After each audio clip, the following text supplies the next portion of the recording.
Alright, you will not believe this story. So I'm just talking outside to a stranger. He's showing me how to make a rose out of a piece of paper, right? And a guy walks by, he asks for some weed.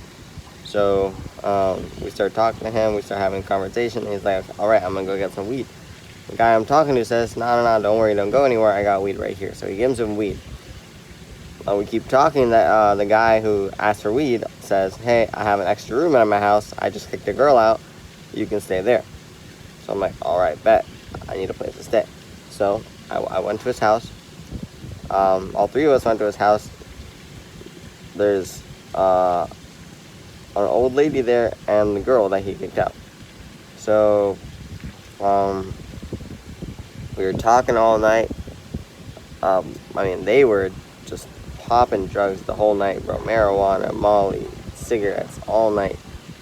And then at like 2 in the morning, I finally go to bed, right? And the girl, who is his girlfriend, so this is the thing, it's his girlfriend, and we're just hanging out, we're talking, I'm talking to her, she's like 30 years old, he's like 40, and we're just talking, I'm watching a movie with her, but it's his girl, right? It's like he pays her for her to be with him, right? So she doesn't like him, but he pays her for her to be with him. So I basically make sure to stay as far away from her as possible because, bro, every time he comes in the room, he yells at her to not cheat on her, right? To not cheat on him, right? So we're just watching a movie, we're talking, but every 2 minutes or so, he smashes the door open to check that we're not close to each other and that she is not cheating on him. So yeah. So, bro, I'm trying to stay as far away from her as possible, but she's like trying to do the opposite. So she kept trying to say like, don't worry about him, don't be scared of him, blah blah blah. And immediately when she was saying that, I can understand, like in her voice, it was easier to tell her intentions to that statement, and I knew what she was saying, but I was like, whatever, I'm just not going to reciprocate, and hopefully nothing comes from that. But then she started persistently trying to ask me to sleep with her, and I was like, no.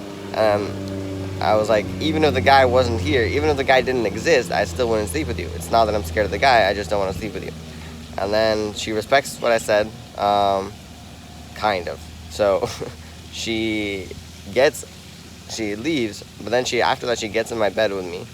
I'm like, bro, can you leave? But I'm so sleepy, I just kept on sleeping. I'm like, hopefully the guy doesn't come in.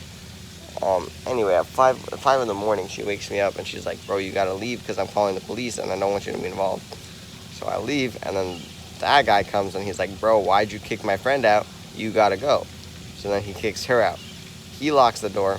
She's banging the heck out of the door, trying to break it down. He calls the police, trying to get her out. I put my stuff outside the door in case the cops come or something happens, I can just leave, right? So she takes my stuff because she's mad at him, but she doesn't have anything else that she can do, like with anyone else's stuff besides my stuff, because my stuff is the only stuff outside, right? She takes my stuff, throws it in the pool. So I just lost all my stuff. I'm sitting in the room, 5 in the morning. He called the cops on her because she keeps banging the door, trying to break it down. And she threw my stuff in the pool and left. So that's the whole story. And in the morning, that guy said, okay, I'll buy you new stuff and we can go surfing. I'll buy you food. That's crazy, man.